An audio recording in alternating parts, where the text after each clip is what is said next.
Assalamualaikum warahmatullahi wabarakatuh. Perkenalkan, nama saya Sabita Ayuni Susanti dengan akhiran NIM 211. Di dalam video ini saya akan melakukan uji validitas dan reliabilitas terhadap instrumen kuesioner yang telah saya sebarkan.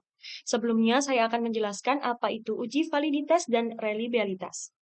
Jadi validitas adalah seberapa tepat instrumen penelitian kita dalam mengukur apa yang ingin kita teliti. Jika instrumen kita valid, berarti pertanyaan dalam kuesioner benar-benar mengukur aspek yang ingin kita teliti. Uji validitas sendiri berfungsi untuk mengetahui kevalidan atau kesesuaian kuesioner yang digunakan dalam mengukur dan memperoleh data penelitian dari para responden. Dalam penelitian evaluasi kemampuan bernalar kritis dalam pembelajaran berbasis proyek pada mahasiswa, saya akan menggunakan uji person product moment untuk melihat apakah setiap pertanyaan dalam kuesioner memiliki hubungan dengan keseluruhan hasil pengukuran kemampuan bernalar kritis mahasiswa. Dengan uji ini, kita dapat memastikan bahwa instrumen yang digunakan benar-benar mampu mengevaluasi tingkat berpikir kritis mahasiswa dalam konteks pembelajaran berbasis proyek. Reliabilitas adalah seberapa konsisten instrumen kita dalam memberikan hasil yang sama jika digunakan dalam kondisi yang berbeda. Nah, uji reliabilitas ini bertujuan untuk melihat apakah kuesioner ini akan memberikan hasil yang sama jika digunakan berulang kali. Jika instrumen reliable, maka hasil pengukuran akan konsisten meskipun dilakukan pada waktu yang berbeda. Dalam penelitian evaluasi kemampuan bernalar kritis dalam pembelajaran berbasis proyek pada mahasiswa, saya akan menggunakan uji reliabilitas Cronbach's-Alpha untuk mengukur sejauh mana instrumen memiliki tingkat konsistensi yang baik. Dengan uji ini, kita dapat memastikan bahwa kuesioner yang digunakan dapat menghasilkan data yang stabil dan dapat diandalkan dalam mengukur kemampuan berpikir kritis mahasiswa dalam pembelajaran berbasis proyek. Adapun tujuan analisis ini meliputi yang pertama, pastinya mengukur validitas. Apakah instrumen yang kita gunakan benar-benar mengukur kemampuan berpikir kritis? Kemudian tujuan yang kedua yaitu menguji reliabilitas. Apakah hasil pengukuran kita ini konsisten? Dan tujuan yang ketiga, melihat pengaruh pembelajaran berbasis proyek. Apakah pembelajaran ini bisa meningkatkan kemampuan berpikir kritis mahasiswa?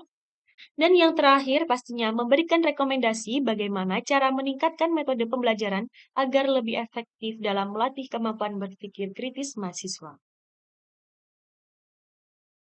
Baik, selanjutnya kita akan memasuki ke tahap-tahap bagaimana cara melakukan uji validitas dan uji reliabilitas menggunakan SPSS. Sebelumnya kita harus menyiapkan dataset yang diperlukan. Di sini saya sudah menyiapkan hasil dari kuesioner yang telah saya sebarkan. Saya memiliki 20 item pertanyaan dan mendapatkan 35 responden. Kita lihat di spreadsheet. Nah, ini data yang telah saya dapat. Ini data seluruhnya kita salin. Ini sudah saya salin ke dalam Excel. Nah, ini data yang diperoleh tadi dari hasil para responden. Dan 48, 80, 63 ini adalah total per item dari 35 responden tadi.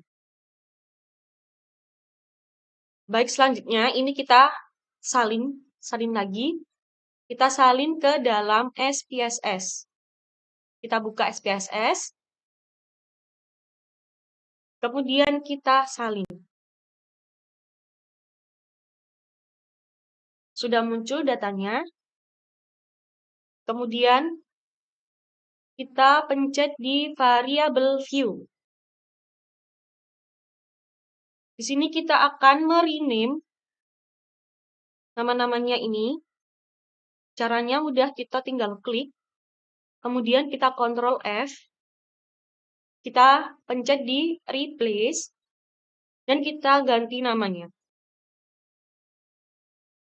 Seperti ini. Di sini saya mau mengganti dengan kata item. Bisa diganti dengan kata soal atau diganti dengan kata lainnya, boleh. Kemudian kita pencet replace all. Nah, namanya sudah diganti ya. Kemudian item 21 ini kita ganti dengan total.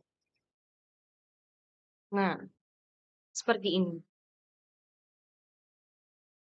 Oke, sekarang kita akan melakukan uji validitas terlebih dahulu. Caranya kita pencet di analyze, sini analyze. Kita pencet, kemudian kita pilih correlate. Kemudian kita pilih yang bivariate, kita pencet. Dan seluruh item ini kita Ctrl A, dipindah ke kanan. Dan jangan lupa untuk menceklis ini, person di checklist, kemudian kita OK. Nah, muncul correlation. Baik, di sini saya mau menjelaskan terlebih dahulu. Item 01 adalah pertanyaan nomor 1. Kemudian person correlation ini adalah hasil dari R hitung. Kemudian sig adalah signifikasi dan N adalah jumlah responden. Kemudian kita tarik ke kanan. Kita akan melihat, nah ini total. Ini adalah, yang atas adalah hasil dari R hitung ya. Nah, setelah kita menemukan R hitung, kita akan membandingkan dengan R tabel. Ini fungsinya itu biar kita tahu data yang kita peroleh ini valid atau tidak. Sini saya sudah mendownload R tabel. Kita cari R tabel. Yang pertama itu kita mencari dari 35 responden. 35 responden. Saya mau mengambil signifikasi 5%. Jadi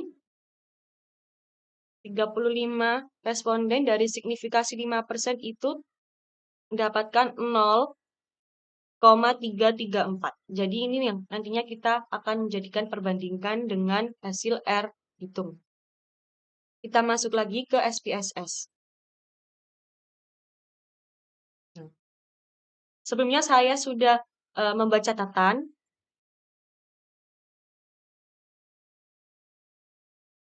Nah, membandingkan nilai R hitung dengan R tabel. Jika nilai R hitung lebih dari R tabel, maka instrumen dinyatakan valid. Yang kedua, jika nilai R hitung kurang dari R tabel, maka instrumen dinyatakan tidak valid. Cara mencari nilai R tabel dengan N35 pada signifikasi 5% pada distribusi nilai R tabel statistik, itu telah kita peroleh tadi nilai R tabel sebesar 0,334. Oke, kita masuk lagi ke SPSS. Kita bandingkan apakah nilai R tabel itu lebih dari R hitung. Yang item pertama ini tadi R tabelnya 0,334. Nah, kita memperoleh R hitung sebesar 0,692. Berarti ini lebih dari R tabel. Jadi, item yang pertama dinyatakan valid. Kemudian kita cek yang kedua. R tabelnya 0,334 dan memperoleh R hitung 0,584 valid. Yang ketiga juga valid.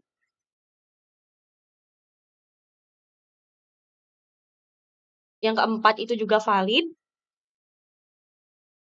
Valid ya, kelima valid, keenam valid, ketujuh valid, ke-8 valid, ke-9 valid, ke-10 juga valid, 11, 12, 13, 14, 15, sampai ke bawah, sampai item yang ke-20 itu valid, karena R hitung itu lebih dari R tabel. Baik, tadi kita sudah menganalisis 20 item dan hasilnya valid semua. Selanjutnya kita akan melanjutkan untuk membandingkan nilai signifikansi apakah juga valid. Kita lihat dulu di catatan. Melihat nilai signifikasi.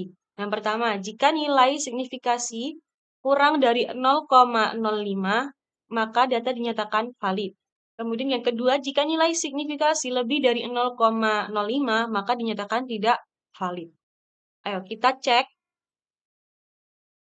ke SPSS, kita kembali lagi ke SPSS. Jika kurang dari 0,05, maka item dinyatakan valid. Signifikasi itu yang ini. 0,00 itu kurang dari 0,05, maka dinyatakan valid. Kemudian signifikasi yang kedua juga 0,00, maka ini juga dinyatakan valid. Ketiga, keempat, kelima, keenam, ketujuh, ke-8, ke-9, ini 0 semua, 0,0 semua, jadi dinyatakan valid. Nah, ini 0,007 itu kurang dari 0,005. Kurang dari 0,05. Jadi ini juga dinyatakan valid. Kita cek 0,0, 0,002, ini kurang dari 0,05. Oke, setelah dicek, ternyata 20 signifikasinya ini tadi, itu dinyatakan valid. Valid semua karena kurang dari 0,05. Baik, selanjutnya kita akan lanjut ke uji reliabilitas. Caranya, pertama kita pencet di Analyze. Ini kita pencet. Kemudian kita pilih yang Scale. Nah, setelah Scale, kita pencet di Reliability Analysis. Nah, ini ya.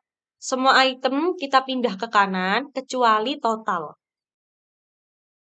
Kemudian statistik. Dan kita pilih Scale if item delete. Itu di checklist. Kemudian continue. Modelnya jangan lupa alpha. Kemudian kita OK.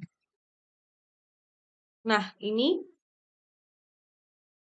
reliable yang kita dapat.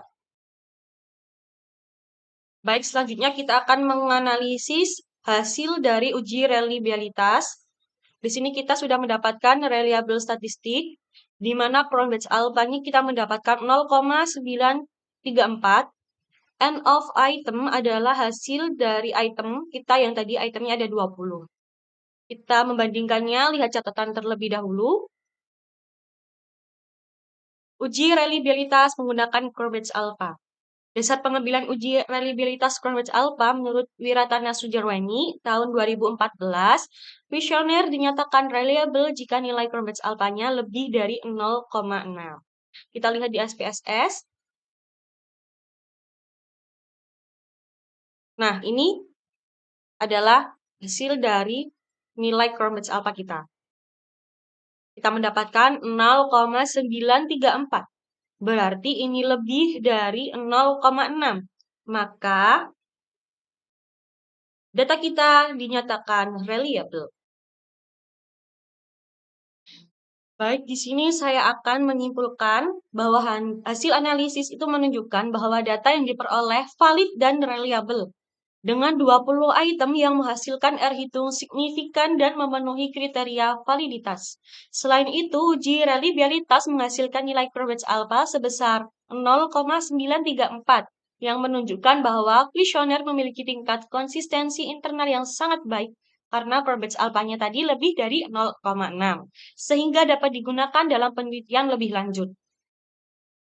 Pada penelitian evaluasi kemampuan bernalar kritis dalam pembelajaran berbasis proyek pada mahasiswa, saya telah melakukan uji validitas dan reliabilitas untuk memastikan bahwa instrumen yang digunakan benar-benar mengukur aspek yang diteliti dan dapat diandalkan.